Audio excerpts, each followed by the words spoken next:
Welcome back خواتین حضرات. حبیب عبد الخیری صاحب, کیا یہ حماقت کے ساتھ سارا کام کر رہے ہیں یا پلاننگ کے ساتھ یہ جو کچھ کر رہے ہیں؟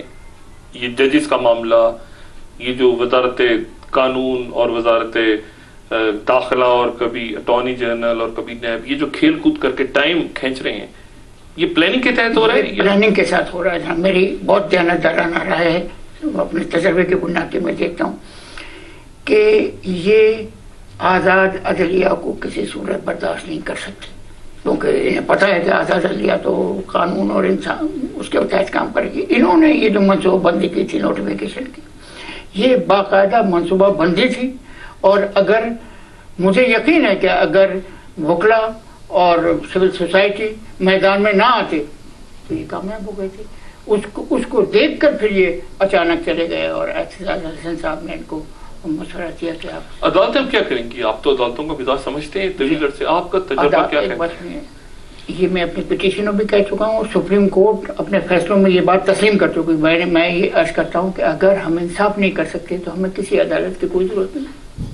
ہمیں صرف شخصیات کو اونچے عہدوں پر نہیں بٹھانا, اگر وہ انہیں انصاف ہی کرنا ہے ہر حال میں, اگر نہیں کر سکیں گے تو لوگ ان کا بہت برا حشر کریں گے. لیکن میں آپ کو یقین کرتا ہوں وہ حشر کی بات بعد میں آئے گی, لیکن فی الحال تو پوری سول سوسائٹی عدلیہ کے ساتھ ہے, اور عدلیہ جو بھی فیصلہ کرے گی یہ اپنی پوری مائٹ کے ساتھ بھی آ جائیں, یہ ڈیفیٹ ہو جائیں گے. عدلیہ آپ کو لگتا ہے کہ تمام ان فیصلے پہ عمل درآمد کروانے میں کامیاب ہو جائے گی؟ کامیاب ہو جائے گی فوج کی مدد کے بغیر. جی, فوج کی مدد کے بغیر, عوام کی طاقت سے. عوام کی طاقت نہیں, یعنی وہ تو ایسا نہیں. یہاں تک تو کہہ دیا نا کہ خط سوئٹزرلینڈ کی عدالتوں میں لکھنا پڑے گا. اب کچھ نہ کچھ تو پریشانی ہے جو ڈبے وبے چوری ہو رہے ہیں وہاں سے صاحب, ورنہ اگر کچھ نہ ہوتا سوئٹزرلینڈ میں تو ڈبے وبے یہ ساری جو کاروائی ہے, واجد صاحب اس میں سگار پیتے نظر آ رہے ہیں, اور یہ سارا کچھ تو اس کا مطلب ہے خوف. میں کہتا ہوں جی time is not on our side جی, کیونکہ یہ امپریشن فارم ہو رہا ہے ملک میں, اور یہ لوگ ڈیلیبریٹلی یہ امپریشن کریٹ کرنا چاہتے ہیں آپ جو مرضی ہے فیصلہ دیں, وی ڈونٹ کیئر. آپ کا فیصلہ جو ہے we'll throw it in the waste paper. بات کی you can do nothing. you see, آپ صرف فوج کو بلا سکتے ہیں جی, اور فوج جب آ جائے دین وی ون. جس دن فوج آ گئی وی ون جی. مگر میں یہ کہتا ہوں جی کہ ان کا یہ تو اس کو بلائے دیکھیں نا جی, اب نیب کے آدمی کو بلایا, فوج کے آنے کا طریقہ یہ نہیں ہوگا, یہ ویسے ہی ہوگا جیسا کہ ججز کی ریسٹوریشن ہے. ہاں, یعنی دیواری لوگ آئیں گے, ٹیلی فون کے تھرو آئے گی, لوگ آئیں گے. دیکھیں نا جی, میں آپ کو وہ بھی تھوڑی تماشا نہیں, غلط بات وہ بھی تو جی, مگر جو پریزیڈنٹ ہے اس کے سر کے اوپر کرپشن کیسز ہیں, سول کیسز ہیں, کرمنل کیسز ہیں, وہ تو بالکل یہ اس میں معطل ہے جی. یہ ان سے آپ کیا ایکسپیکٹ کرتے ہیں؟ یہ گیلانی سے آپ ایکسپیکٹ کرتے ہیں؟ یہ کچھ ایکسپیکٹ نہ کریں. زرداری تو خود از ان دی ڈاک جی, اس سے آپ کیا ایکسپیکٹ کریں گے؟ ایسے صاحب یہ بتائیں کہ دنیا ریجن آپ نے تو خارجہ امور دیکھا, اور یہ دنیا اس وقت کس طرح سے دیکھ رہی ہے پاکستان کے انٹرنل کے؟ مطلب میں نے کہا کہ منموہن سنگھ ڈائلاگ ہو رہے ہیں, اسٹریٹجک ڈائلاگ ہو رہے ہیں, ادھر احمدی نژاد پڑوسی دیکھیں نا آپ کے کتنے ایکٹیو ہیں, حامد کرزئی.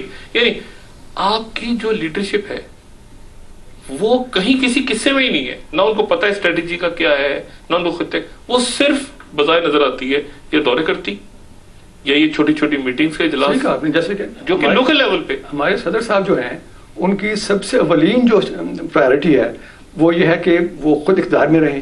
اس کا مطلب یہ ہے کہ وہ ان تمام جو ان کے خلاف کیسز ہیں ان پہ کارروائی نہ ہو.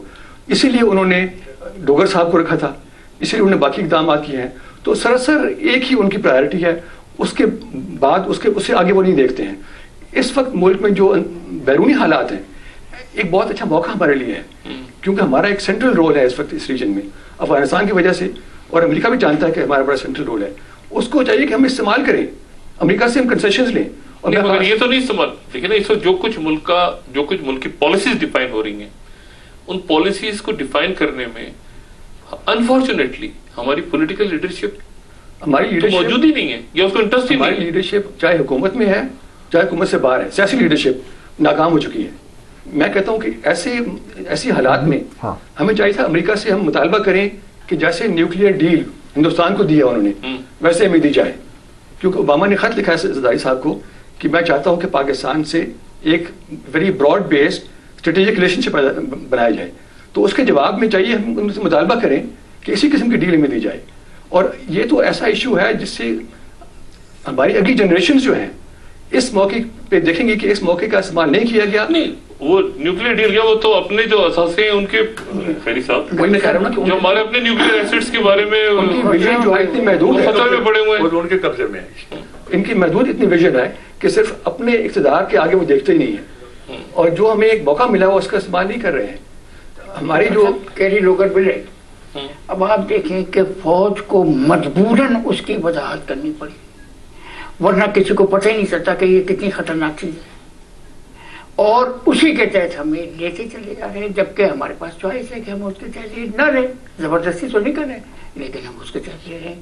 اور کمیشنوں اور رشوتوں کا بازار مختلف چیزوں سے گرم ہے, یہ جو آئی پی پیز ہیں, اور حالانکہ چائنا کے ساتھ ابھی انہوں نے تھر کول کا وعدہ کیا ہے. ہمیں ہمارے پاس اتنا اعلیٰ درجے کا کول ہے کہ ہمیں کسی دوسری چیز کے بجائے اس سے ہم بجلی پیدا کر سکتے ہیں. لیکن یہ کوئی محب وطن ہو, کوئی بات ہو تو کرے گا, کوئی مسائل نہیں ہے. اچھا چائنا سے بات یاد آئی, احتیاط صاحب آپ امور خرچہ پہ نظر ہے, زرداری صاحب نے کہا تھا 3 مہینوں بعد چائنا جاؤں گا, وہ کیا ہوا؟ وہ کافی مہینے گزر گئے, وہ پرائیویٹ وزٹس وہ بات نہیں بنی, وہ وزٹ کر رہے تھے. یہ تو دنیا میں کبھی نہیں ہوتا کہ ایک صدر جو ایک ملک کا صدر جو ہے ہر 3 مہینے اپنے ہمسایہ ملک میں دورہ کرنے جا رہا ہے, اور صرف یہ کہ ہم ہر دفعہ جا رہے ہیں. انہوں نے منع کر دیا یا کوئی ڈیلز ہو رہی تھی وہاں پہ پرائیویٹ جو نہ ہو؟ انہوں نے کہا کہ ہمارے پاس وقت نہیں ہے کہ ہم ہر 3 مہینے صدر کے لیول پہ وزٹ. آپ چائنا نے کہہ دیا جی میسج دے دیا انہوں نے, اگر آپ آنا چاہتے ہیں تو آپ جائیں. پیکنگ میں صدر مقام نہیں ہے ہمارے, آپ کسی اور شنگھائی چلے جائیں, آپ وہاں اور جو کینٹون چلے جائیں تو وہاں جاتے ہیں زرداری صاحب. لیکن پیکنگ میں صرف ایک دفعہ گئے ہیں جہاں ان کو ایک میٹنگ. یہ مناسب ہے کہ آپ؟ بالکل نامناسب ہے. یہ تو ایک اپنے ملک کی ڈگنیٹی کے خلاف ایک صدر صاحب کا جو ہے نا رویہ. یہ ایسی اچھی بات ہے اوباما پاکستان آ جائے اور وہ کہے کہ میں ادھر ادھر گھومتا رہا اور اسلام آباد نہیں آیا ملنے میں, یہ سمجھ نہیں پاتا ان کو. تو یہ ڈاکٹر صاحب جی کبھی ہم نے تو نہیں دیکھا کہ پریزیڈنٹ کہتے ہیں کہ میں یو کے جا رہا ہوں اپنے چھٹی کے اوپر نجی کام پہ, اور گلف کنٹریز میں روز پہنچے ہوتے ہیں, ادھر آپ بچی کوئی بھی نہیں ہے ادھر بھی. یہ پرائیویٹ یہ کیا ہے؟ یہ پھر بزنس کے معاملات ہیں, کیا ہے یہ؟ ہماری بس کبھی جناب وہ قوم جو ہے جب برباد ہوگی تو اللہ تعالیٰ یہ فرماتا ہے کہ تاجروں کو تم اوپر لے آؤ. اب اس وقت کیا ہے, ہر چیز کی بنیاد یہ ہے کہ تاجر اسمبلیوں میں ہیں, کارخانے دار ہیں, چینی کا بحران, ہر بحران جو ہے وہ اسی اسمبلی کے ارکان کی وجہ سے, انہیں کی ملوں کی وجہ سے, انہیں کے کارخانوں کی وجہ سے. ابھی آپ دیکھیں نا لوگ بھوکے مریں گے تو کیا کریں گے؟ میں تو صرف یہ سوال کرتا ہوں کہ ایک آدمی کب تک بھوکا مر سکتا ہے؟ یہ آٹا نہیں ملے گا, چینی نہیں ملے گی, کچھ نہیں ملے گا, ہر چیز مہنگی ہو چکی ہے, انسان کی دسترس سے باہر ہے, پیسے اس کے پاس ہے نہیں تو لوٹ مار کرے گا. ایک وقفے کے بعد دوبارہ حاضر ہو کے میں اپنے مہمانوں سے یہ پوچھنا چاہوں گا کہ جمہوریت تو بہرحال رہنی چاہیے, ماشاء اللہ حل نہیں ہے, یہ سسٹم ڈیلیور نہیں کر پا رہا, پھر کیا ہوگا؟ کس طرح آگے ملک تو آگے چلانا ہے, کیسے آگے چلا جائے؟ خان صاحب ایک وقفے کے بعد خواتین حضرات دوبارہ حاضر ہو.